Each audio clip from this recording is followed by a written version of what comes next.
Okay, so that was the initial point of view. Function comes with the domain. Period. It's a domain and codomain. It's three things, as a matter of fact. Domain, two sets. Domain, one set is domain, the other codomain, and the thirdly is the correspondence between them. But sometimes you don't have that. The domain is unspecified. Okay, so in that case, you're supposed to find it because otherwise your function is incomplete. So what we have seen so far out of these are the four ways to define a function so far. List of instructions, algebraic formula, table, and graph. Okay, so we did the, let's review. When it is algebraic formula, that's what we did at the very end last time. You have to look at whatever operations can cause a problem in your computation, such as division. Because division may cause division by zero, so you have to make sure that you never plug in zero into your formula, not plug in anything into the formula that would cause it divide by zero. Okay, so that way it leads directly to doing a lot of algebra, and we'll get to that a little bit later. Okay, so as you can see, 1 on x, you're supposed to make sure that it never equal to the denominator is never equal to zero. So you take x equals 0, solve. So that's what the general approach to such a problem is. You set the denominator equal to 0 and solve that equation. Okay, so that's the simplest example. When it is simply x, you find that x not equal to 0 is the only point that we need to worry about. So the domain is everything but 0. When you have something more complicated, it's still the same plan. You set denominator equal to 0 and solve, and then you know that which values you're supposed to exclude from the domain. Okay, so we'll get to that more. But we also looked at other two representations, and that is the table and the graph. Okay, let me refresh your memory of how we handle their domains. If it is a table, we are looking at nothing but its first column. So this is the domain. Best you can tell, unless there is more hidden behind the data, the domain is what's given to you. It's simply all the entries in the first column. That's the domain. Okay. With graphs, it's slightly more complicated, but you can see the picture is here more or less suggestive.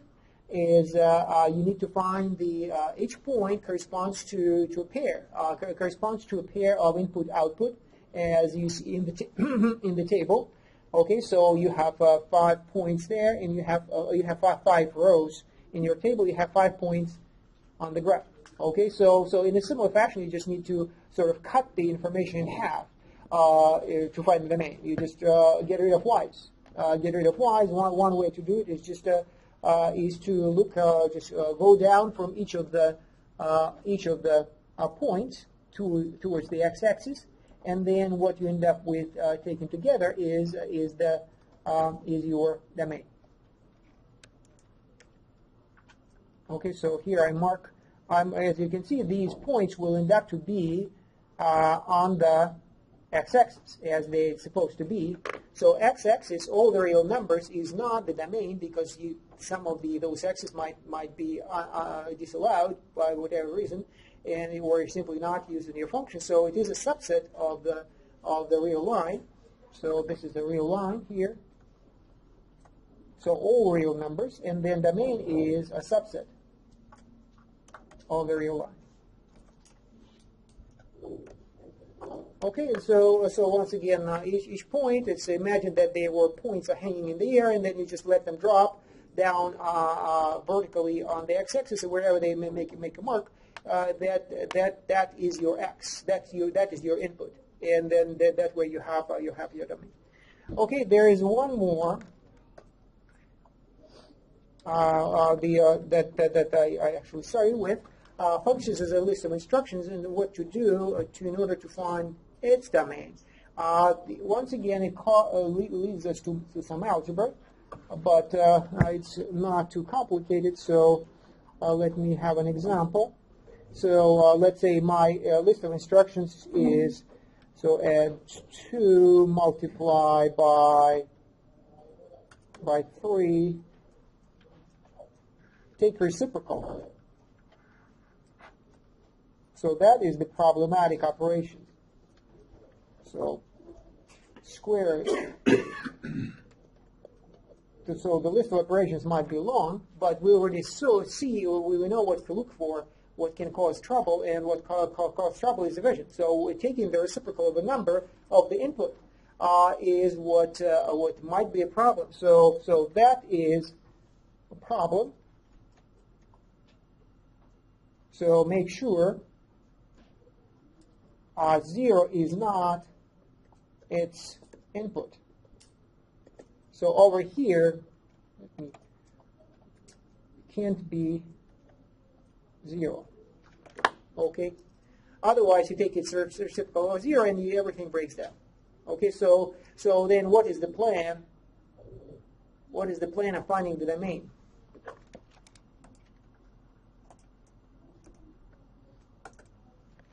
How do we find the domain of this whole thing?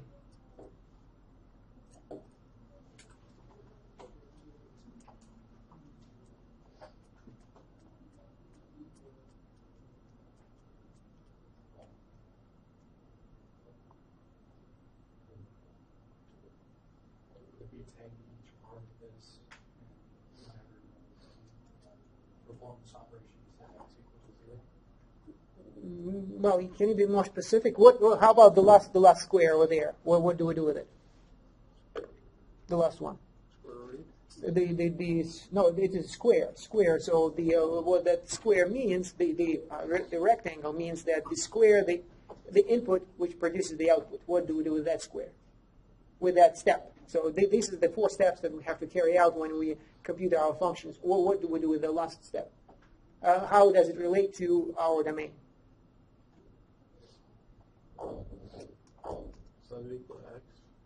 No. How does it affect our computation of the domain? This is f. So let me write it up here. Find its domain. So x is here.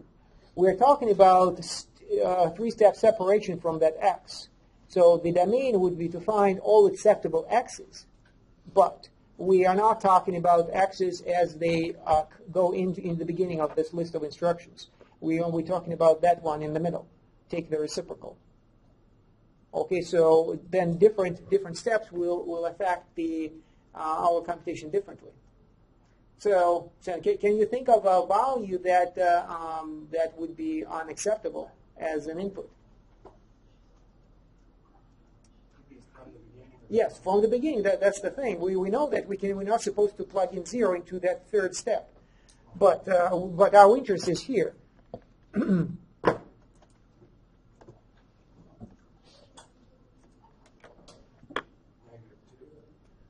-2. That's right. How do you know? Because if x would be, the first input would be -2, add 2, then would be 0. 3 multiplied by 0 is 0. And then you can't take the reciprocal of 0. Yeah, and then you have your explosion here. Right. So yeah, but you didn't guess. Did you guess the answer? How did you know we're -2? The first box there. Right. If anything, but how did you find it? How did you come up with the -2 number? Where did it come from? So it worked out, right? You found the number that produces trouble. How did you find it, if you have thought about it? what do you mean? Did you trial and error? Well, no, it's just like like x being -2 and adding 2 to it. That's. Why didn't you try 5? Well, it had to be something that, for the first step, it would have to equal 0. Right. So the rest of the problem just screwed itself up. Right, because but what I'm driving at is that you are retracing your step. You know that you are not supposed to end up with 0 over there. So what do? You move it back 1 step in order to see what kind of inputs will produce that undesirable output.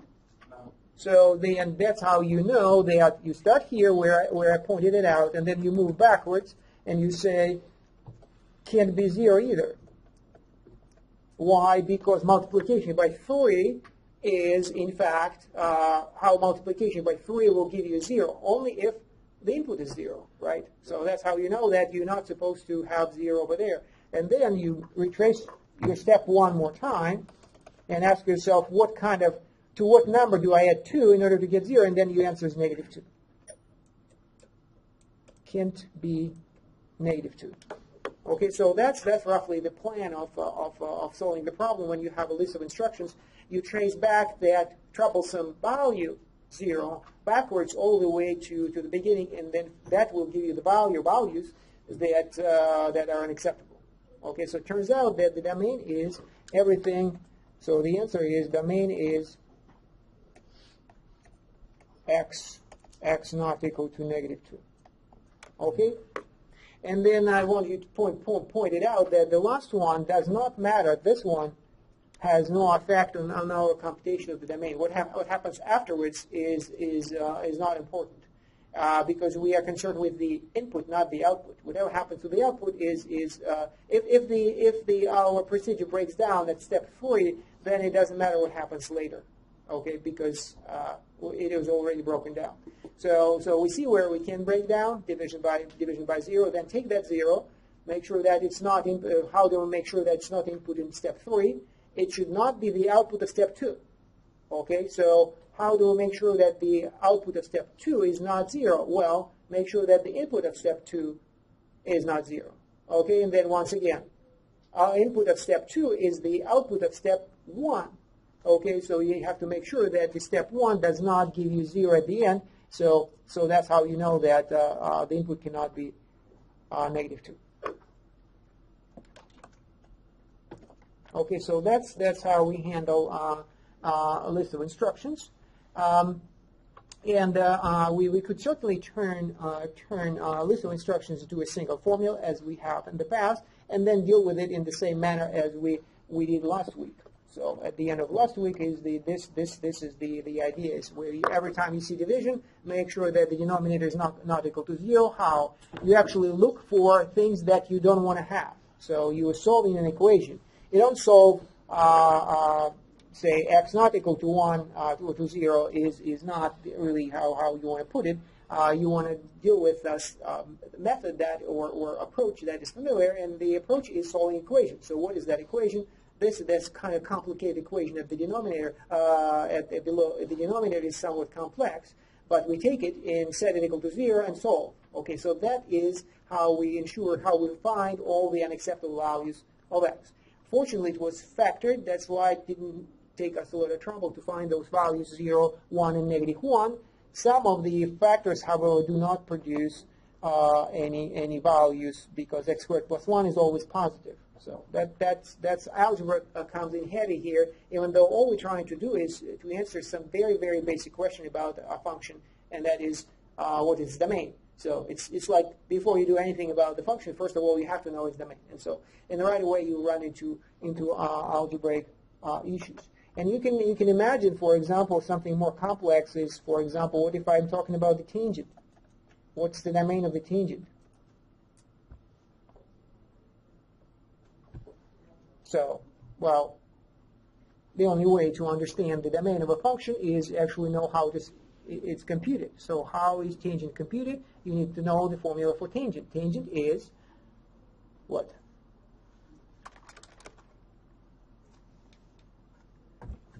What's the definition of tangent? Are you talking about cosine over sine? Yes. Well. Sine over cosine. Right.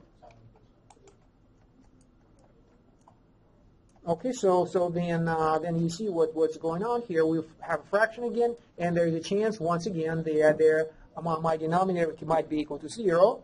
So I have to once again ensure that it is not. How? I set cosine x equal to 0 and solve. So that might be complex, and it requires some knowledge of the function cosine before you proceed. There will be, in fact, infinitely many holes in the domain of this function. because cosine revisits 0 infinitely many times. Okay, so all of this will come up once we review trig functions and other functions in the near future. It is better, however, to look at a different angle, and that not different angle, but rather the other things that can go wrong is we already talked about that. Another thing that can go wrong in algebra. What is it? Division by 0 and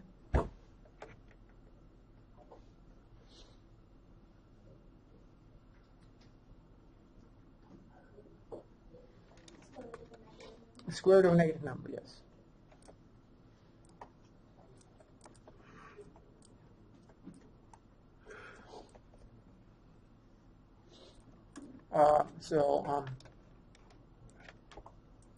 So it's undefined. It is a good idea to know why. And the answer is fairly straightforward. So say that number is -3. Why is -3 is undefined? Because if it was defined, so imagine that it is defined. So is defined. What does it mean defined? It means that square root of -3 is equal to x, a real number. Okay? Then what does that mean? It means that x squared is equal to -3. Can't happen. So that's how we understand the square root. It is the one that is the opposite of, or the inverse, as we're going to speak of that later, of a square. So if I multiply the first equation by itself, two numbers are equal to each other and multiply by itself, then square root of -3 times square root of -3 will give you -3. That's on the left, and then on the right will be x squared. And then you have x squared is equal to -3, which is impossible because any real number multiplied by itself will be positive. Okay, so there you go. So it cannot happen. So and that's something to watch out for. And once again, you can have it under very different circumstances appear in a subtle way. Say just like this as an example: f of x is equal to x minus 1. Okay, so the approach is the same, but the requirement is different. So find its domain.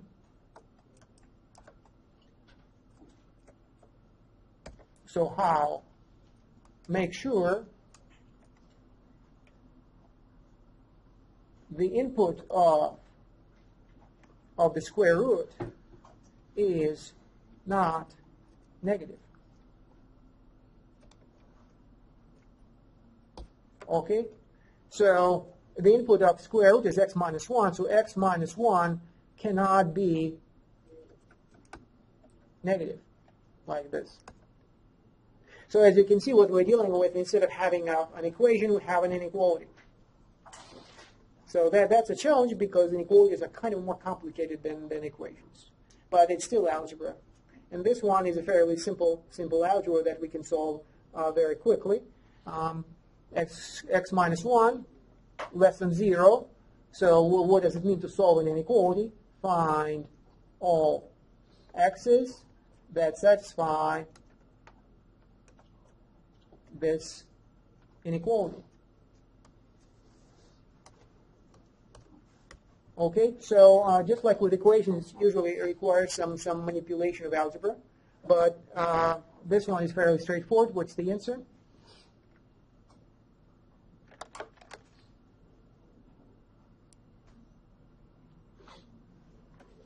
Oh, you can ask yourself what is that we're talking about before solving and doing any kind of algebra or manipulation of the formula. You could ask yourself what is that the equation signifies, and it signifies that we need to find all of those x's which satisfy this. We subtract 1, the number becomes negative. Okay, so So certainly you can look at a few examples just to make sure that you understand. So if it is 0, then 0 works, right? X equals 0. Try x equals 0. Just like with equations, trial and error is a way to keep track of things and maybe come up with ideas. X is equal to 1, so this is yes. If I take x equal 1, 1 minus 1 is equal to 0. Is it less than 0? No. Okay, so we already have 1 yes and 1 no. X is equal to 2. 2 minus 1 is equal to 1. Once again, no. But if I go in the other direction, if I go x equal negative 1, and negative 1 minus 1 is negative 2, it is less than 0. The answer is yes. And you can see patterns that are starting to emerge. And that pattern is you have a bunch of yeses, and then at some point it switches to no. Right? So if you're going like this, so you have a bunch of yeses and then no's, like this. At what point the switch, when is the threshold?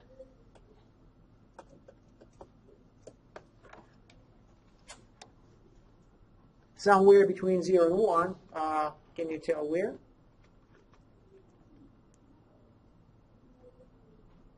Well, if you're not sure, try to zoom in and try to insert more values. Well, so it happens somewhere between 0 and 1, so try 1/2, right? So I could try x equal 1/2 and carry out the same plan. 1/2 minus 1 is equal to negative 1/2. Is it less than 0? Yes. So it's still good. Okay, can you think of more? So then so the switch happens between 1/2 and 1, and once again, you keep doing it. What's the answer? So the answer to this question is 1. Yes. What is the solution to our inequality? X is less than 1. X is less than 1. That's right. So solution set. Just like with equations, inequality have solution sets. So the solution set is x less than 1.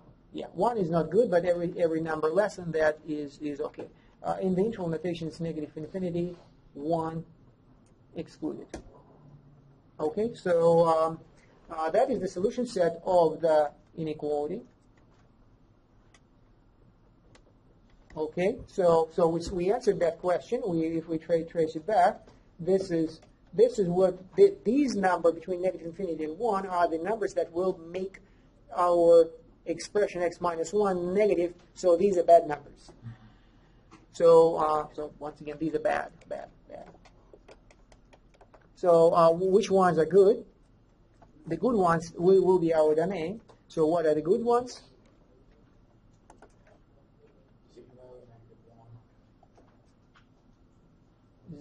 0, 0. You take the bad numbers and throw them out, and then everything else will be good. So what do we have? Greater than 1? Yes, almost. 2 to infinity? No. What about 1? So 1 half to meaning 5 is where we 0. Okay. Yeah, so it will be 1, and from 1 everything up to infinity. Okay, so like I said, I took my my real line, and I had the bad ones were these. These would make the expression inside of the square root negative, so we had to exclude that. In this is the good. What's left? So and it includes this. Okay, includes 1. Okay, so that's pretty much it. At least for the time being, the two things that can go wrong in algebra is division and square root.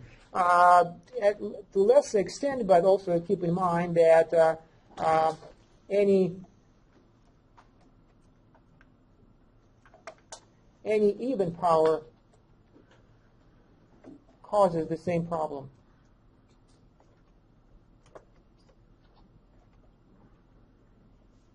Okay, if you have a negative number multiplied by twice, it has got to be positive. Okay, but then you can multiply it 4 times, and once again you have a positive number,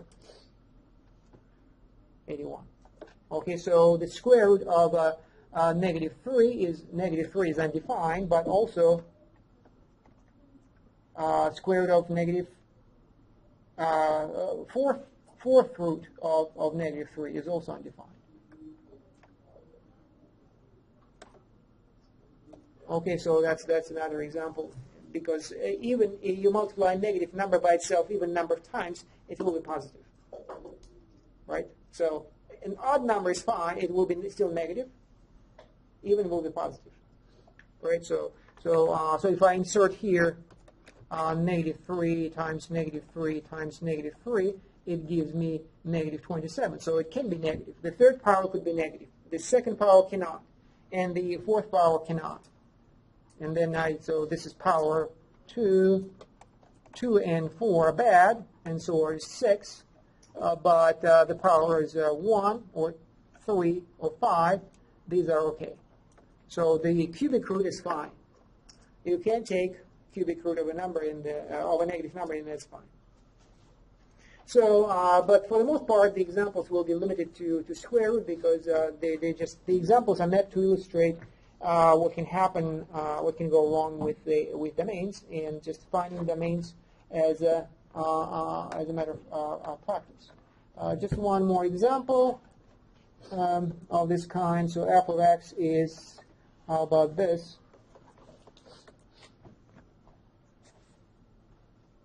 So find the domain. So you identify that this is a square root. So no negative numbers as inputs. Okay, so in other words, so how do I ensure that this is, how do I find those numbers that are bad?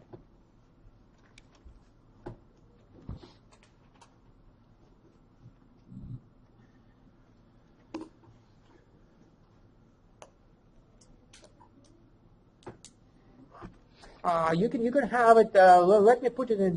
Give you a diagram. How this function is computed. It is computed roughly in 2 steps. You start with x, then the output is x. Then compute x squared plus 1, and then they take a square root like this. A 2-step procedure. And now you know that over here can't be negative. Once again, then to find the actual domain, which is about x, I have to retrace my steps and make sure that that y cannot be negative, which means that but y serves y cannot be negative because it is the input of the second step. But if it is the input of the second step, it means that it's also the output of the first step. So that's how we retrace our steps towards the very beginning of that list. And so we have to make sure that y, which is x squared plus 1, cannot be negative. And we solve it. Solve this inequality.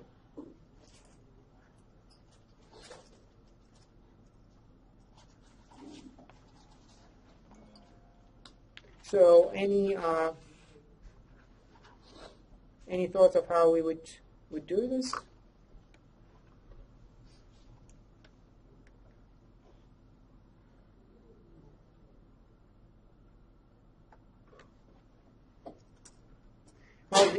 Subtract the 1. Okay, let's subtract the 1. So remember, the solving inequalities is very similar to solving equations. You do some algebra, which is almost identical. The only problem is there is one exception. Everything is exactly the same as with equations, with one exception, if you remember. So x squared plus 1 is equal to 0, how would I solve it? I would say x squared is equal to negative 1. I subtract 1 from both sides. Okay, so that's how you do it with equations. I'm doing almost the same thing. Well, I'm doing exactly the same thing. It's like you remember what equations are about. It's like you have two pockets and you have the same amount of money in both pockets. Okay, so that's equation. And then I could add $2 to both of the my right pocket and to my left pocket. As a result, I still have equal amount of money in my both pockets. That's equation, right? Preserve the balance by doing the same thing. If I take $10 from each of the pockets, they're still equal. If I double the money in both of the pockets, they're still equal, and so on. Okay? With inequalities, it's similar. You preserve the balance, but different way. So if I have more in my right pocket than in my left pocket, adding the same amount will preserve this inequality, right? And so on.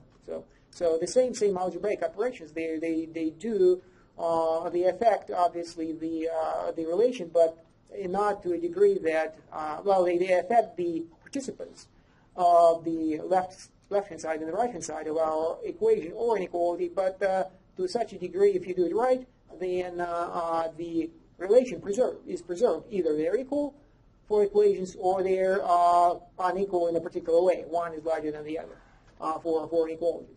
Okay, so it certainly deserves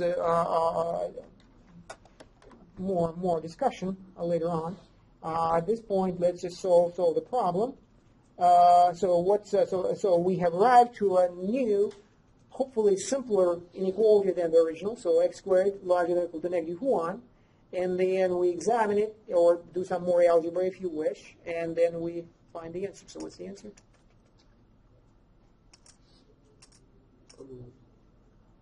X is greater than the square root of negative 1. Well, that's right. So if you cannot do it, then you shouldn't do it. So some operations are okay. For example, you can try to, with equations, for example, you can square it. But with inequalities, some operations are not allowed because, you remember one operation, if you multiply both sides by a negative number, what happens?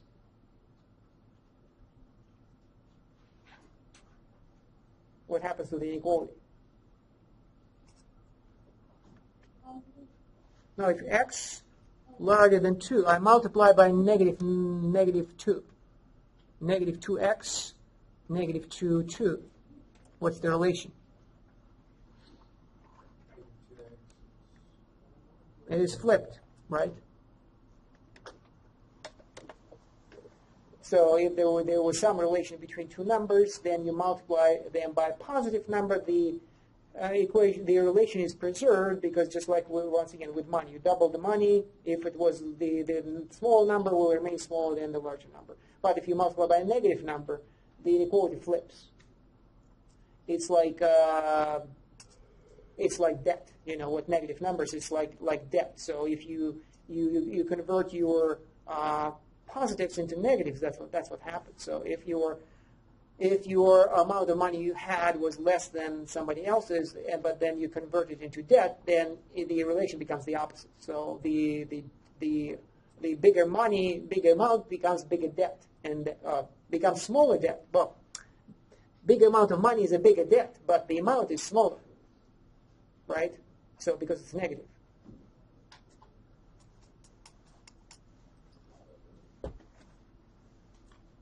Yeah, so it's like negative 4 is less than negative 2, right? So it used to be 4 larger than 2. I had 4 and you had 2 and I had more than you, but then we converted it, turned it around, and then all the money becomes debt. And then suddenly I was richer and now I'm poor, obviously. Okay, so we cannot do some of the operations to inequalities as what we do with the equations. That's fine, but this one we can actually examine the inequality and give the answer. X squared larger than negative 1. We just talked about it a minute ago. Squares. What do we know about squares?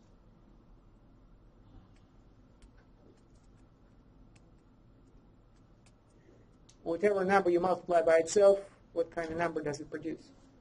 It's a positive, right? So this is positive. So in other words,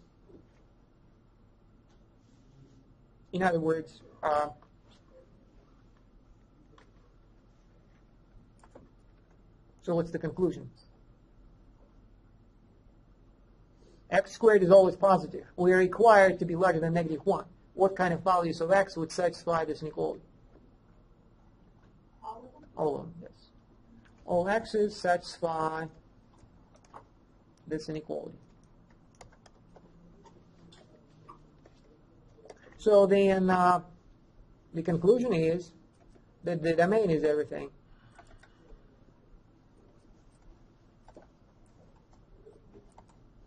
So even though there is a square root, it does not necessarily mean that there is trouble there, and we have to exclude values from our domain. Just like with division, remember last time we divided by the same expression, 1 over x squared plus 1. It is never equal to 0. It is never negative, which is why that either division by that number will never produce 0 and will never have any trouble. And take a square root of that expression also will never cause any trouble because, once again, it's always positive. Okay, so that's the domain.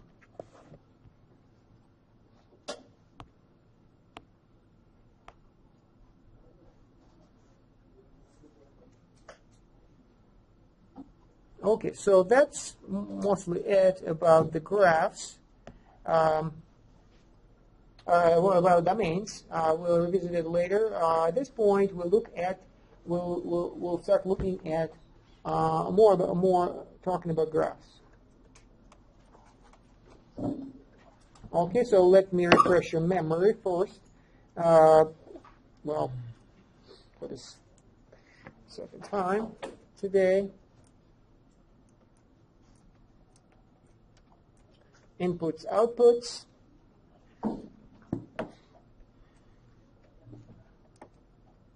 Okay, so the graph comes from a table usually, but not necessarily. So I'm plotting these points. Well, I first give myself units. Okay, so 0, 1. 1, 1, 2, 2, 3, 2, and 4, 5.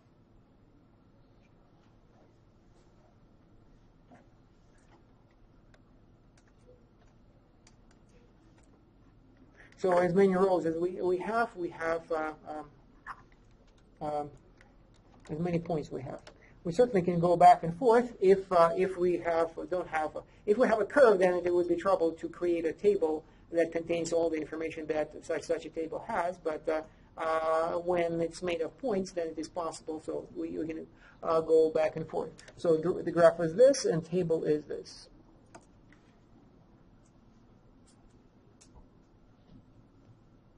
Okay. So the only thing that I want to discuss here is we talked about this extensively on many occasions about graphs. Remember the vertical line test, it has to satisfy in order to be the graph of a function. So imagine that we do not have this transition, but we start with a graph which may or may not be made of points. Then what is that kind of curve or a bunch of points would have to satisfy in order to be somebody's graph? Okay, the answer is a vertical line test.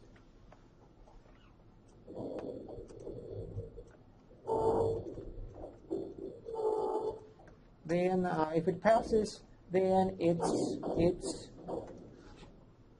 somebody's graph. If it's somebody's graph, then it is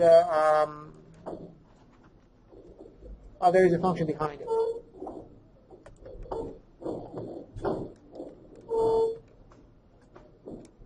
So while the first one passed, this is a pass, and this is a fail.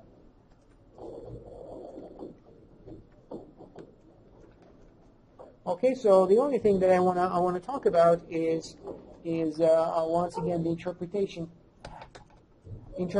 of the four interpretations of a function are for the time being, graphs table, formula, and list of instructions. Okay, so but basically behind all of them is the correspondence. That's what function is between x's and y's. So then the question becomes, given a graph, where is it? Where is the correspondence? So I have that curve on the right. I know that it has passed the vertical line test. Where is the correspondence? Where is the correspondence between x's and y's? So we know how to get the graph from that correspondence. We create a table and then plot those points one by one. But what we have, we're going backwards. If we have a graph, how do we find the correspondence? Right. Okay. So can you describe how I find for each x find y using nothing but the graph? So how do we do it?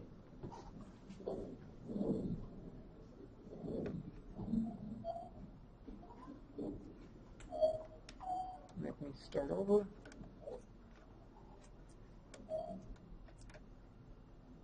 Oops. Okay, so x-axis, y-axis, graph, which is nothing but a stroke of a pen. Remember how the way we spoke of functions was this. We had x, the domain set here, the codomain set there, and then we had a bunch of arrows like this between the two. Okay, so from each x, there was some correspondence illustrated by such an arrow that ends at y. Okay, so that works out for everything. So this is my f. Okay, it works out for sets of functions of any nature, but now we're talking about numerical functions, and therefore we have numerical numbers as the input and numbers as the output. Fortunately, they're right here, so this is the input, and therefore each of these values we have to find the output. So how? How do we find it? So the answer is one by one, and so suppose I pick an x over here. How do I find y? Okay, so can you say, rather than, I can draw it, but can you say what it is? What do I do? The vertical line. Okay, draw a vertical line. Where? Through x on the x-axis.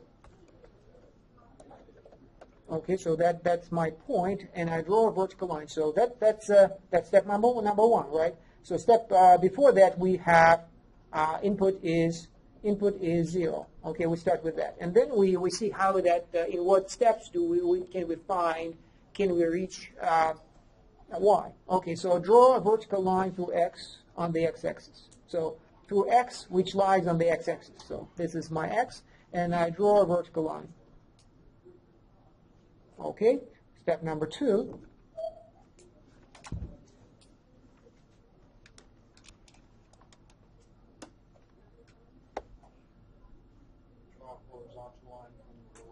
Well, the step number 2 would be actually to find that location over there, right? Find what?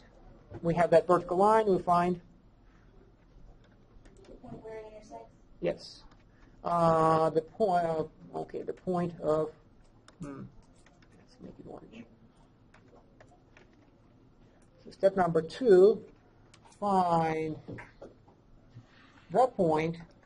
It is the point because the vertical line is satisfied on the line, on this line that also belongs to the graph.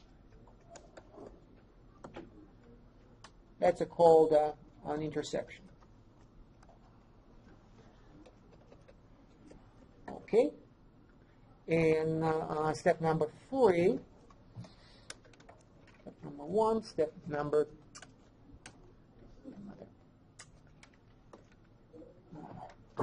step number 3.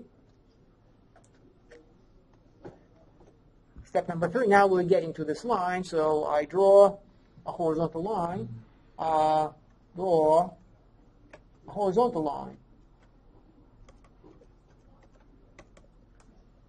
through what? Through the point that we just found. So as you can see, the input of the first step, I'm sorry, the input of the first step is x. The output of the first step is a vertical line.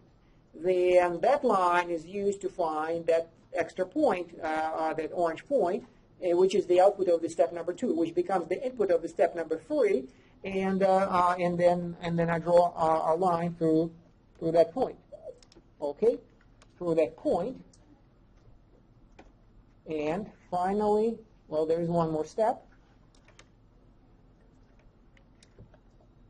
Right, this one. That's going to be y. So step number 4, find the point on the x-axis, on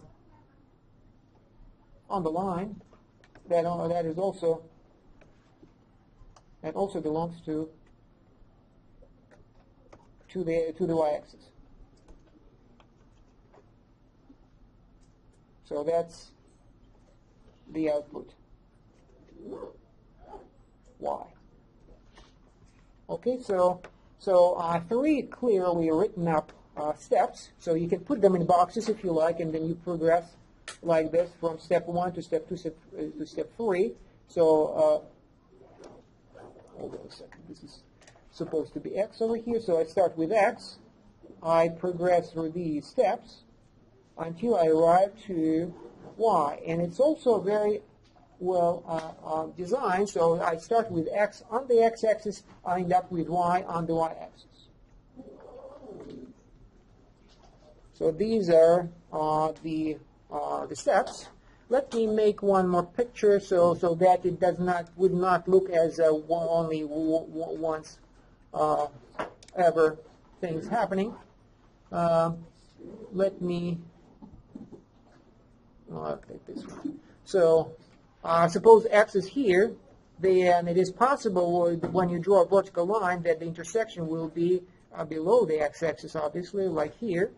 Okay, and then I go with a horizontal line, and once again I find the output y over here. Okay, thank you.